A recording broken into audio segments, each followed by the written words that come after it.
Today, Mike Flynn pled guilty to lying to the FBI. He was a former national security advisor for Donald Trump. We've talked about all the charges that he faced in another portion of the show, and how he took a plea deal on a small charge, meaning that he's going to give over what appears to be a large amount of information on other people to investigator Robert Mueller, the special counsel. Otherwise, he wouldn't have gotten that plea deal. So now let's talk about the consequences for Donald Trump, and there's several layers to this. So number one, some people in the press before today were speculating that, well, maybe the investigation is going to lead up to Manafort and Flynn, and that's it. Now, we're done with that. That's not true. I always thought that was comical. Like, what's the big deal about getting Flynn? In a sense, who cares, right? And if it turns out that all Mueller had was Flynn lying about his contacts with the Russian ambassador, okay, then maybe he does some prison time and we're done with it. And then it turns out that Trump was not guilty, okay? If that's all they could get. But now that Mueller has given him a plea deal, that means Flynn has something on someone higher up. Otherwise, they would have never let him go on when he was facing at least 60 years in prison on other charges that they did not charge him with. So that earnest conversation that some folks in the media had about maybe it's just Flynn and not Trump, we're done with it, okay? Now, it's not to say that they will definitely get Trump. It's to say that they are going for people higher than Flynn. And Flynn was a national security advisor. There aren't that many people out there that were higher than him. There's Kushner and maybe Pence, but he lied to Pence. And then there's Trump, right? Kushner sort of technically. I mean, there's a straight line from national security advisor to the president. He is the national security advisor to the president. I mean, in previous administrations, the son-in-law is not in that line. Yeah. Right? It's absurd that he's even in this conversation, but we're in absurd times. So we're done with the first possibility, which was that it was just about Flynn. Okay, then the second two things relate to Donald Trump and what we've been discussing for quite some time now. One is collusion with the Russians.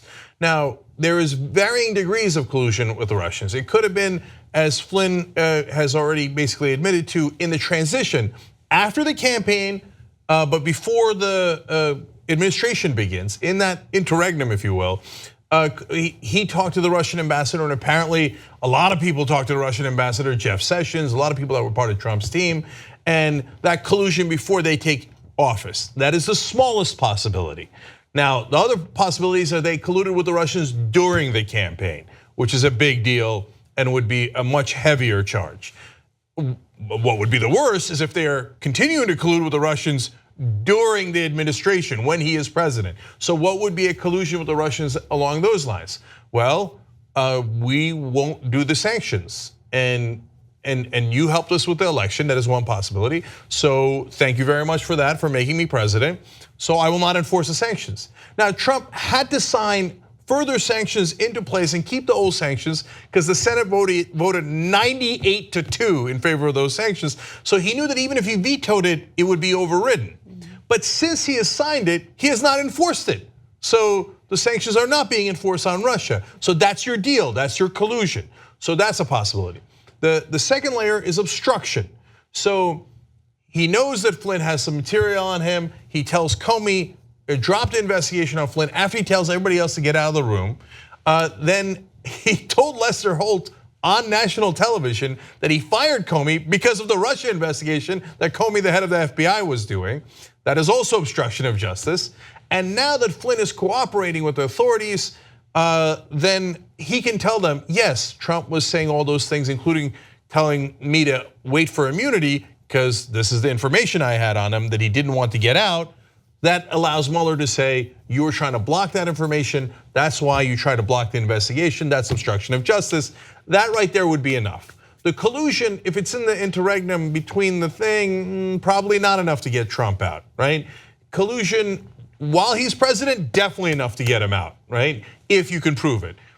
During the campaign, I got that at 50-50. I know every Democrat and everybody on MSNBC and everybody on TV thinks if he did collusion with the Russians to try to get Hillary's emails, etc., then he's going to be impeached. I'm not at all convinced of that. I think that's a 50-50 proposition. So that's what they think is like the end all be all. I actually think that's the smallest thing he did potentially in this whole affair. Obstruction is a clear violation of the law. And That's what Nixon was going down for. That's exactly right. That's why Nixon was going to be impeached, and that's why Nixon resigned. But there is a fourth layer that no one's talking about that we've talked about on this show all the time. Yes. Yes, thank you, finally. Yes. The fourth layer is, no, the reason he's not doing the sanctions is not because they were trying to fish for Hillary Clinton emails during the campaign or anything. It's that Trump has had to deal with the Russians for a long, long time. Now, I don't know if we're right about that. And that's in our theory, is a financial deal. So, I mean, I've got a dozen pieces of circumstantial evidence that I've talked about for months and months on the show about that. And they're all out in the open. But what you need is a smoking gun, someone that knows about that deal to actually talk about it to Mueller, the special counsel, etc. Now, is Flynn that guy? We don't know. We don't know. We don't know if Flynn has any information. We don't know for sure, of course, whether that deal even exists. And if it exists, whether Flynn knows about it and whether they'll ever get Trump about it. But if Flynn knows about it, it doesn't appear that Papadopoulos does. He's another one who pled guilty, but he's a lower level guy. Or if Manafort knows about it and he then flips because Flynn flipped, oh boy. Then not only is that he's definitely gone, if they wanted to pursue it, it's pretty much treason. They could put him in prison. They probably won't. It's too embarrassing for the country. They'll claim he has Alzheimer's. He'll resign immediately, etc. There's evidence for that. There is some evidence publicly for that. So that's the mother lode, and we don't know if they have that yet. Okay, I'm dying to jump in. I have a billion things to say. So for me, the possible financial deals are the most important. And you're right, there isn't enough analysis or discussion about that in the media, particularly the mainstream media. And I don't know whether or not that is any part of Mueller's focus in this investigation. I would hope that it is, because here's the thing. Why would Russia, if collusion is proven, why would Russia care so deeply about getting Trump elected, right? Now, it could be about the sanctions, but it could also be about other things that Russia wants, other favors that Russia wants. And also, why would Trump, risk everything to do that, to work with the Russians? Why is he so friendly with the Russians? Where'd that come from? Why does he have a soft spot for Putin? Yeah, when he doesn't have a soft spot for anybody else, apparently. I think that's the essence of it, because what the Russians want is clear, that these sanctions are costing them literally trillions of dollars. There's a $500 billion deal with ExxonMobil that has revenue up to $9 trillion. Obama and Hillary Clinton, they, in their minds, blocked it. Well, Obama definitely did, right? So I get why they want to oppose the Democrats, why they want to oppose Hillary Clinton. I get what the Russians want. They want the sanctions lifted. The question is, why does Trump care so much about what the Russians want? Right. Okay, I mean, the Norwegians want that, and and the Colombians want this, but what the Russians want, he is obsessed with. And he took a guy who was the CEO of ExxonMobil, made him Secretary of State. He took all these people who already had deep ties to Russia, like Manafort, and brought them onto his campaign. He made a decision to bring those guys onto his campaign really early on, before any of the so-called collusion about Hillary's emails, etc. They then did the so-called collusion about Hillary Clinton's emails. Why stack your team full of Russian allies in the first place? And to us, what is a logical answer, but again, the authorities will have to see, and I hope that they are looking into it, is that he already owed the Russians. Right. And that's why the Russians thought, not only do we get to knock down Hillary Clinton, but we get a guy who's in our back pocket to become president to lift the sanctions. I mean, one of the most important things in terms of the financial documents, and this is not a Flynn thing, although I do think Flynn is theoretically well placed to give information about a longstanding deal because he's had longstanding financial deals with Russia, obviously. But the thing that Mueller needs is he needs the tax returns. And I don't know that he has them or that he can get them. I assume that he can. Yes, that seems important. I'm glad that you brought up the tax returns, because that is yet another example of Trump not being forthcoming, and I don't understand why, because he's the type of individual who loves to flaunt how wealthy he is. So maybe he doesn't want to release the tax returns because he's not as wealthy as he says he is, and that would embarrass him. He has a huge ego, we all know that. But there's also the issue of him going bankrupt in the United States so many times that lenders in the US, banks in the US, refused to lend him any more money. And so he needed to go to other banks, out there in other countries in order to get the loans necessary to build his developments and continue on with his business. How many of those loans came from Russia? How much does he owe Russia? Is that playing a role in possible collusion? All of those things I think are incredibly relevant. And again, I really hope that there is more of an emphasis on that in Mueller's investigation. We know that there's no emphasis on that in the media, but that doesn't necessarily mean that it's not being investigated. Do you ever, I mean, I feel like there wasn't as much news in past years. Just stuff just happens, it happens. You have to sometimes remind yourself of what's come before. Right. Because so quickly, like, just because it doesn't take down Trump, we forget that it happened. So some things feel so significant and we've just sort of passed by them. And this came up again, but on the question of possible collusion, Donald Trump Jr. responded to an email about the Russians' attempts to get his father elected, and he said, "I love it, especially later in the summer."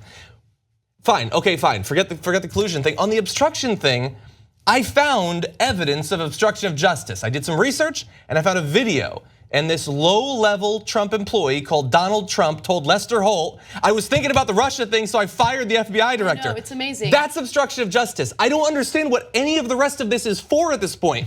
He said he's investigating Russia. I don't like it, so I fired him. He's investigating my allies. I don't like it, so I fired him. He said he obstructed justice. He said he's investigating my dealings with Russia. I mean, that was what the Russian. What are we waiting for? I know. Well, and Mueller's careful, and he's trying to button up this investigation and maybe find the fourth layer that Anna and I are talking about. So along those lines, I mentioned earlier there's circumstantial evidence. Look, I can list 12 things, but let me list a couple of quick ones for you if you haven't heard of them. So Donald Trump had his money, no American bank would lend him money anymore. He'd gone bankrupt 6 times. So he borrowed money from Deutsche Bank. Deutsche Bank had his money in the same portion that was informally called the global laundromat, in the same section with Russian oligarchs. Okay, the Russian oligarchs bought a huge section of Trump Tower to keep Trump afloat. Then he does a couple of real estate deals where he flips properties for huge sums, all involving the Russians, which sounds like money laundering. Okay, by the way, Mueller has brought in a money laundering expert onto his team. And then there's his server in Pennsylvania, where Donald Trump has a random server in Pennsylvania.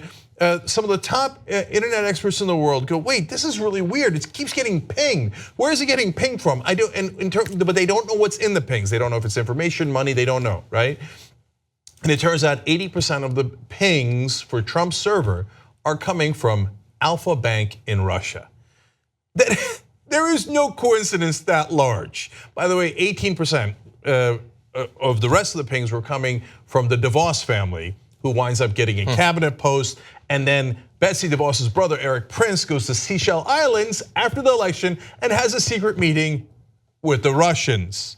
There are no coincidences that large. So I don't know if Mueller is going to unearth that final part about the bigger financial deal that Trump seems to have with Russia and why he's so panicked. You think Trump would be panicked about the other charges? Oh, you colluded with the Russians to get Hillary's emails. He'd be like, yeah, so what? I did. What's the big deal? Like, he would brush that off and he'd probably win that fairly easily. Instead, he's like, no, don't investigate. Whatever you do, don't investigate. Don't look at the computers. Don't look at the bank accounts. I will not give you my tax returns. No, dude, he did it. Whether Mueller finds out is the big mystery. And boy, that would be spectacular. Because if he did a crime that large, and he promised the Russians that he would lift the sanctions, change US policy, or not enforce the sanctions, change US policy because of his own financial deal with the Russians, oh, lock him up. That would be one of the greatest scandals in American history. And if there's any justice at all, he would leave the White House in handcuffs. You just watched the video by the Young Turks, home of the revolution. If you'd like to get a lot more than that, get the full show by becoming a member. TYTnetwork.com/join.